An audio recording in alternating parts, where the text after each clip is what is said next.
James Weatherford, as I said, everybody who has a house that you're dwelling in, okay, we won't tell anybody, really we won't get all these names. But anybody who's living in an unpermitted house, please stand up and shake your hands. Oh, shake your hands. All right.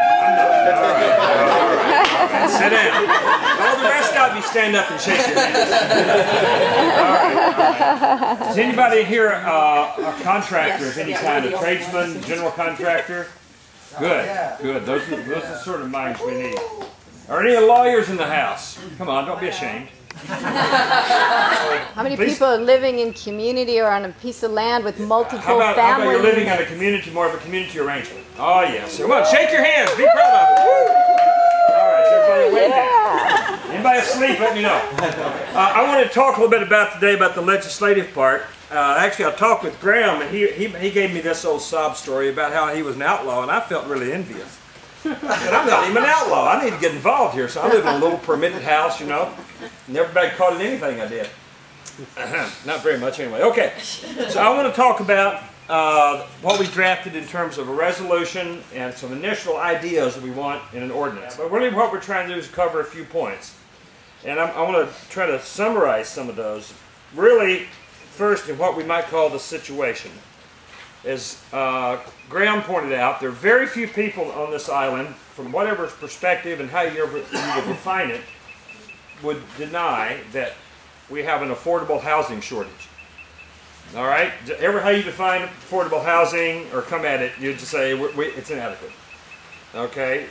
The State of Hawaii 2050 plan that Graham mentioned, and many of us may have heard of, said it's its first priority for the year 2020 to increase affordable housing. So certainly at the state level, with people thinking there, it's been identified as a problem. The county has an affordable housing policy they're doing some things on.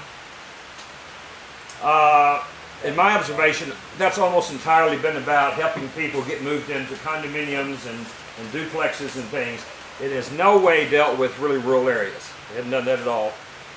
So we definitely have an affordable housing issue. Okay, and what about the country areas? And the country on the Hawaii Island, there's some. How many of you live on a paved road? How many of you don't live on a paved road? Yeah, all right. How many of you live on a county or state road rather than a private one?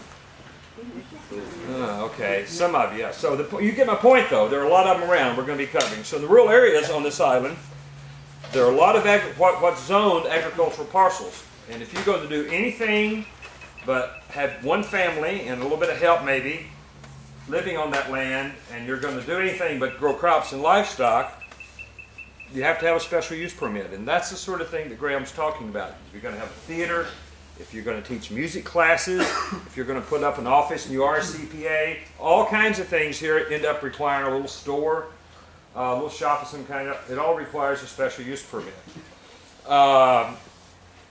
because all this land is zoned agricultural. Well, when the county in their wisdom did this, zoned it all agricultural, what they didn't do, they didn't provide, most of these places have no public utilities, electricity or water, much less sewer, right? For better or for worse. So certainly a lot of what's done, and you guys know this, it's done on site. If you get energy, you collect it on site. If you get water, even in my little permitted house, I collect my water on site. So we don't have a lot of the public services provided. And how many of you reckon the Uniform Building Code is the cheap way to build a house? Okay, everybody is awake. All right, so really, the Uniform Building Code is the standard, and that's what we're being asked to do. Many folks living in rural areas, because you're often living on the land, you don't have a 9-to-5 job often, you just don't have the money, you can't afford to meet the conditions of the Uniform Building Code. Many folks cannot. You add to that the fact that we have junk for roads and you're 50 miles out away from the store, and that adds more cost to it.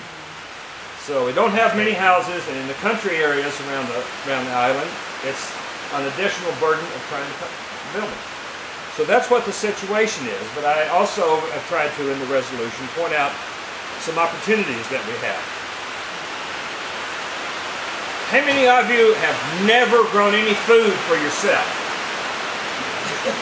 How many of you have grown food for yourself? Okay. How many of you have helped a neighbor or had a neighbor help you do some work? And this is what we get out of the country. That's what life's about, right?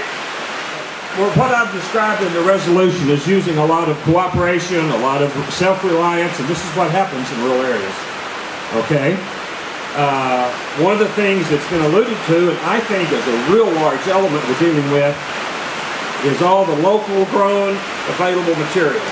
Bamboo, all kinds of hardwoods, various kinds of eucalyptus, and then of course our old friend albizia, the tree that ate Puna, right? That we're not using, we're cursing instead of allowing the use for it. Some years ago, we have someone here from the works with our solid waste division. Some years ago I became involved in that and found out more than 10% of what goes into our landfill is lumber. And that's not about concrete blocks, bricks, roofing, wire, or any of that. That's just lumber. So a lot of building materials end up going into our landfill. So we have local building materials being used. We have materials either from new building sites or, heaven forbid, from tearing old buildings down, it's going into the landfill. So we have sources of building materials that the Uniform Building Code does not allow us to use. Indeed, we don't really need artificial cooling and heating and that sort of thing. And the more we can get people living on agricultural land, the more we can produce on that land. Okay, so that's our situation and some opportunities we have. Graham alluded to what we encountered as we started looking into this, and there are really three types of regulations that I want you to try to focus on in a minute, and we're going to narrow it down.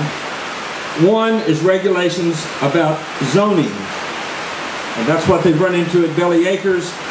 On agricultural land, you're supposed to have a family with 3.5 children, or 2.5, and a helper or something. You're not supposed to have several families and mixed living arrangements and all kinds of things. The zoning doesn't allow that. So there's certainly zoning regulations that very broadly deals with the activity and in some ways the occupancy on some property. The next type of regulations are building regulations. Deals with the structure, you know, how you have to frame it, how you have to roof it, what size your windows have to be, and it goes on and gets into plumbing and electrical too. And at that point, it interfaces with the third types of regulations, and that's health, because to have a building code, you have to have a certain sort of toilet. You have to have a certain way to handle your gray water and wastewater and things like that. Those are actually regulations of the third type, health regulations. They're established by the state health department, but when the building inspectors come out to look, they check it off for you. Or when they look at your plan, actually they approve your plan to start with, it's checked up. Now, so those are the sort of regulations, and as we got to looking, it was decided that the special use permit at this point in time can be used to take care of most of the problems we see with the zoning code. Each individual place can go get a special use permit, but with people who have been down that road before helping you, hopefully that'll be a lot easier. So we didn't propose at the outset to try to get any changes made to the zoning code. We didn't undertake to get the health laws changed at the state level, partly because they were at the state level, and also a couple of the big issues you deal with. One, your toilet, and two, your gray water.